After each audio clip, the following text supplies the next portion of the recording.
Why the crap is it snowing on October 10th?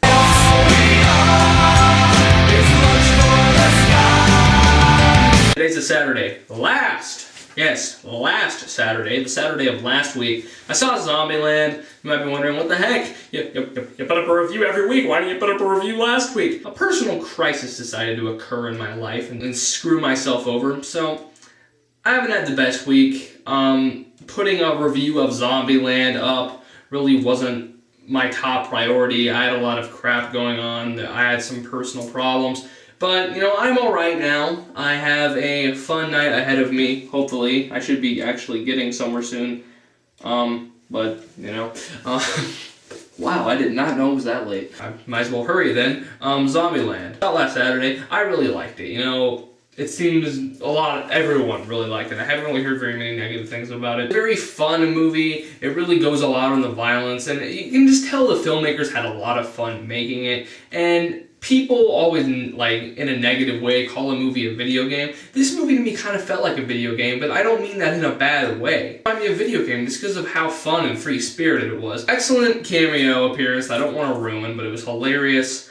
And Woody Harrelson is awesome. I really like Jesse Eisenberg. He's like exactly like Michael Cera, except you don't have the strong urge to kick him in the balls. My real complaints with this movie is that when Woody Harrelson and Jesse Eisenberg first meet, you know, the girls played by Emma Stone and Abigail Breslin, you know, them first meeting, that's okay, but when they eventually, you know, became friends and united and decided to work together, that felt forced and they could have better executed that. Maybe the characters were a little too stupid. Like, really, they go to this gigantic amusement park and light up the entire place and then are so surprised that zombies come to it. Regardless, this is a very fun movie. If you've not seen it yet, do check it out. Some of it is really, really funny.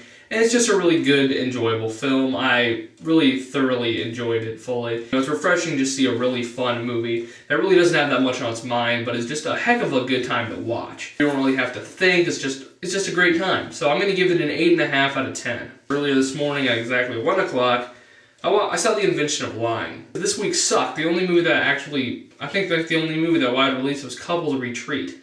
And I don't need to see that. You know, that's just the kind of movie that I can just tell it's not going to be very good. It might be okay, but I just really don't need to pay for a movie that I just know isn't going to be very good. To me, that concept, you know, I just don't need to see that. But The Invention of Lying, I really like Ricky Gervais. Stars, directed, and wrote this movie, and produced, but you know, who gives a crap about that? This was a very interesting movie. It definitely had its fair share of flaws, but I really, really liked it because of how ambitious it was. You know, they really had a lot on their minds making this movie, and I can see that the filmmakers really did put their heart into it. It's unfortunate that it could have been better. You know, this is a great concept, and I think they could have centered the concept around a better story. The film is pretty slow.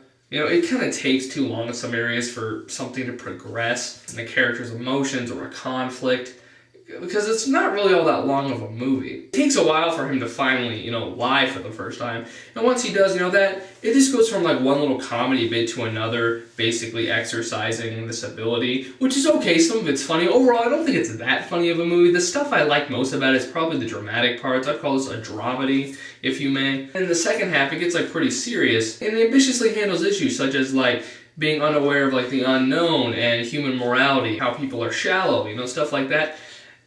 And some of it really doesn't work as much as it could have. You know, it kind of devotes itself too much to the romantic aspect of it, which isn't really all that interesting, to be honest. I really didn't care if Ricky Gervais got with Jennifer Garner or not. I didn't really see why he liked her that much, because he kept talking about how fat he was and stuff. But I liked that part because it talked about, you know, how humans are shallow and how she eventually grew okay with that. But, you know, some of it just doesn't really work. But Ricky Gervais is excellent here. There's a very, very emotionally effective scene thanks to him. They just great. And there's a lot of really good cameos here. We got Edward Norton, Jason Bateman, Philip Seymour Hoffman. Definitely an interesting film. Like I said, it's not the funniest, but, you know, some of it was really funny. But, you know, it was interesting to watch. You know, I did enjoy it. It definitely needed some work, but I did like it because, you know, it's a really different film. I definitely tried. It didn't really succeed in all areas, but there's just this likability factor to it, you know. And I am glad I saw it. I don't think everyone's gonna like it, but if you're in the mood for, you know, an unconventional film, you know, I think this one's worth it. I think it's a good film. I'm going to give it a 7.5 out of 10. So 8.5 for Zombieland and 7.5 for the Invention line. Two good films. I'm going to go take a poop.